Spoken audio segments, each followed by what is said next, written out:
All I have seen in the last 2 weeks, all over the socials, all I have seen in conversations, in pubs, messages in WhatsApp group chats, you name it, this notion, this tag, that Arsenal are boring.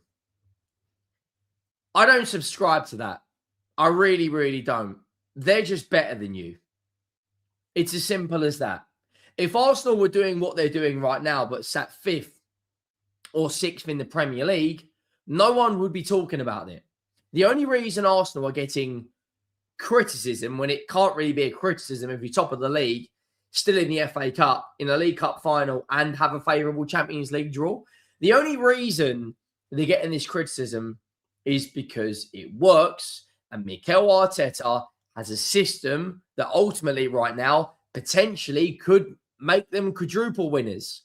If they were in a Champions League race, or like if they were where we are right now, this team, who just lost last night to Crystal Palace and are currently one of the favourites to go down, if they were where we are right now, it would be a completely different narrative. But because it worked, I've seen all over, some of the guys on TalkSport who have got very credible opinions.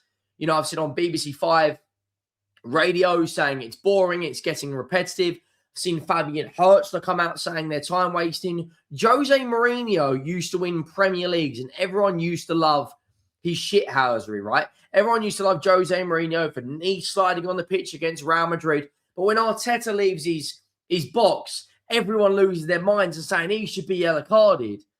Why was no one saying that about when Jose was doing it? You got to keep the energy the same. Just call it for what it is. Open your eyes. Look at the stats, whatever way you want to measure how you watch football. Ultimately, right now, they are better than you. And it's as simple as that. I accepted it a long time ago that this Arsenal team are probably going to go and win the Premier League and do something special this season. I didn't subscribe to the narrative of last year when Liverpool hadn't have beaten anyone in quality. Then they beat Leipzig, Man City, Real Madrid and Aston Villa in a period of 2 weeks. Oh, but Trent Alexander-Arnold's going to leave. Let's talk about that. Ultimately, people want to talk about the negatives more than they do the positives. And it is ultimately as simple as that. The only really teams in the league that can focus on the negatives are the ones that are going down, like my club, for instance, that have won 0 of the last 11 games, that aren't in the FA Cup, that aren't in the League Cup final, and are probably going to be knocked out of the Champions League in the next 2 weeks. Why are people looking to destroy some of the good work that Arsenal have done this season? I'll bring up a tweet in a second because I want to get your thoughts and opinions on it. Make sure you go down and drop a like on the video if you haven't already. Go and check out the second channel as well. Very, very close to 15,000 subscribers on there, which is absolutely insane. The road to 100,000 is well and truly on. And listen, ladies and gents, 92% of you who watch the content every single day have not subscribed. So if you're watching right now, you don't even have to leave the video. Just go down and do this, hit the subscribe button. Look at this tweet. Now, I don't know how reliable the numbers are on this, but Kenzie, the narrative, Arsenal are boring and play negative football.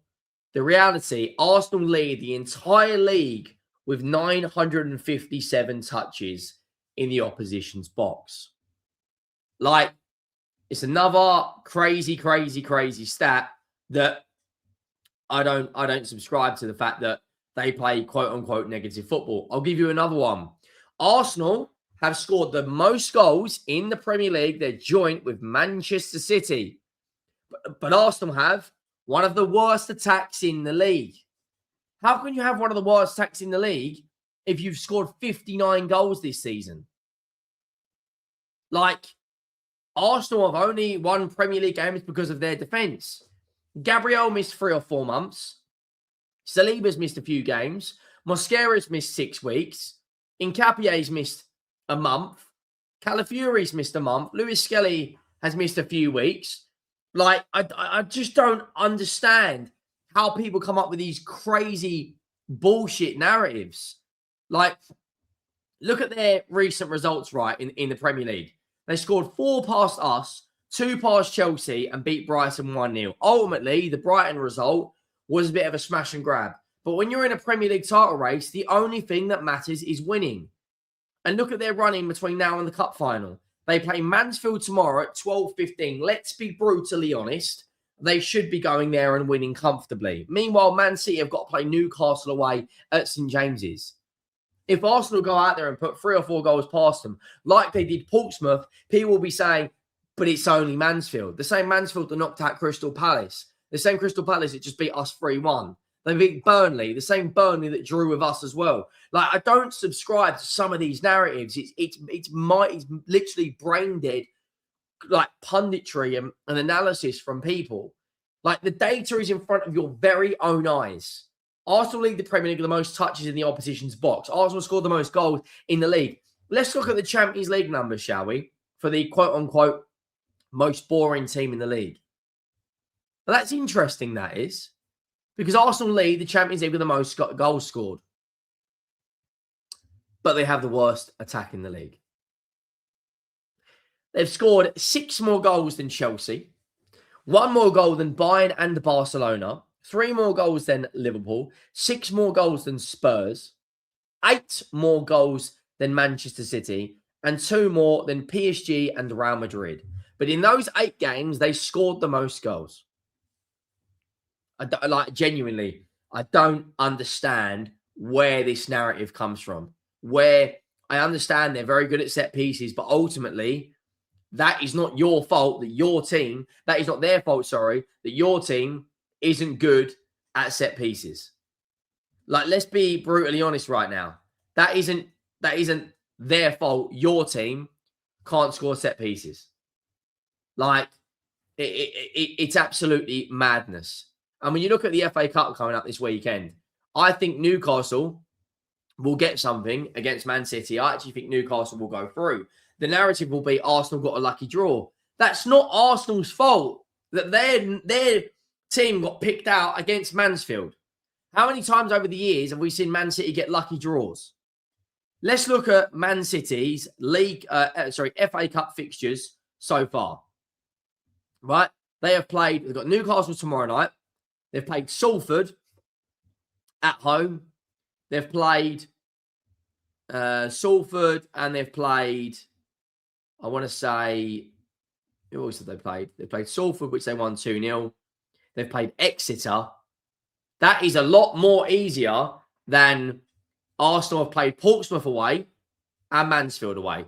2 home games versus 2 away games. Man City in the Champions League, other than Real Madrid, played Bodo Glimt, right? They played Monaco. Arsenal played Bayern Munich, Atletico Madrid, Bilbao away from home. Like, some of the narratives that go out on social media, I really don't understand. Like, you've got Bodo Glimt, Galatasaray at home they played. They played Real Madrid away, which they won. Fair play to them. They played Villarreal away, Dortmund at home, and Leverkusen at home. Much easier running than Arsenal playing Bayern Munich, Atletico Madrid, Olympiacos, Bilbao. Like, honestly, just admit it. They are better than you. It's as simple as that. It is as simple as that. Like, I really, really don't understand how people find that. Like, I understand what you want to be, like, a fan and criticize and all that, but criticize when the criticism is due. As it stands, they're top of the Premier League, and they are potentially on their way to doing a quadruple. Man City couldn't get over the line against Nottingham Forest. I barely saw any slander towards Man City or any constructive criticism. The minute Arsenal drew to Wolves, the meltdown on social media was unbelievable. They are just better than you. It is as simple as that. Genuinely, it really, really is. Like, let me know your thoughts down below on this. In terms of their FA Cup game, which massive weekend for FA Cup game. They play Mansfield Town tomorrow, 12:15. We'll be covering all the FA Cup games tomorrow. Chelsea versus Wrexham, Newcastle versus City. But this game, and I think in terms of lineups, I think Arsenal will make, I mean, the predicted lineup from FootMob is actually on I don't think you'll see Gabriel. I think you'll see Calafiori and Capier Mosquera and maybe Ben White. If he's fit, Madueke, Jesus, Trossard, Eze, Norgard, Lewis Skelly. Yeah, look, ultimately, Declan Rice, ultimately, Zubimendi, Martin Odegaard, Victor Gyökeres, David Raya, Gabriel and Saliba, maybe Timber as well, should all be rested. They should comfortably make 2 or 3 big changes in terms of key players. And for me, I think they'll go out and they'll probably win that game 2 or 3-0, and then they'll progress into the FA Cup quarter-final. You will see one of Newcastle and City go out. You will see potentially you'll see, West Ham or Brentford. You'll see Wrexham or Chelsea. Like the quarterfinals, knowing Arsenal, they'll probably get a comfortable draw again and progress. But that isn't their fault. They're getting. You need an element of luck when you're trying to win trophies. After all, I mean, look at the running we had in the Europa League. Make sure you drop a like. Make sure you hit that subscribe button, and I'll see you soon. I'm out.